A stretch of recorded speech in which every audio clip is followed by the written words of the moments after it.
Taxation is theft.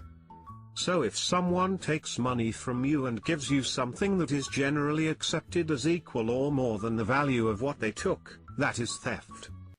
I don't ken where you got the idea that everyone receives from the government an equal or greater value than they put in as taxes, and as you provide no source, I assume you must have pulled it from deep within the inner recesses of your anal sphincter.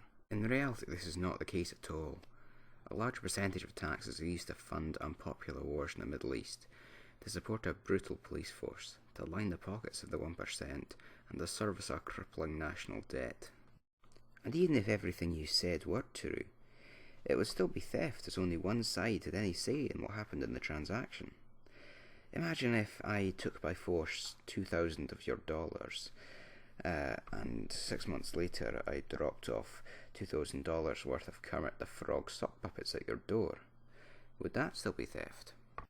Yes, because I did not agree to the trade. The masses chose for me.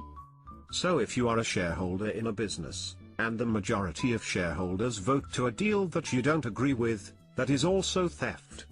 There is a big difference between a taxpayer and a shareholder, and that big difference is that a shareholder consented to become a shareholder with full knowledge of all the implications of that decision. On the other hand, taxpayers never had the option to back out.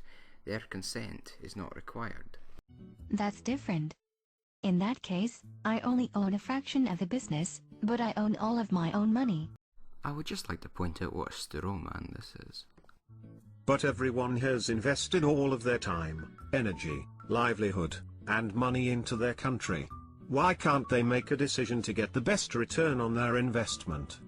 But everyone has invested all of their time, energy, livelihood and money into Mr. Capone's little gang.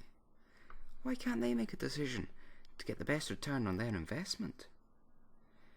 My example makes as much sense as yours, and in both cases it's not much of an investment if it is forced.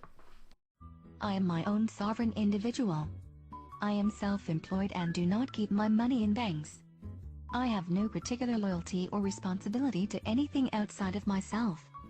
Then if your country fell apart around you, and you were no longer able to prosper, what would you do? Would you move? I can't move, because I have invested too much time in this country, and am too well adapted and can't afford to leave.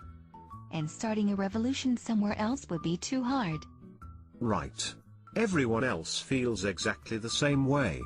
I really struggle to see the relevance of this last bit, and I can't even understand how it links into everything else.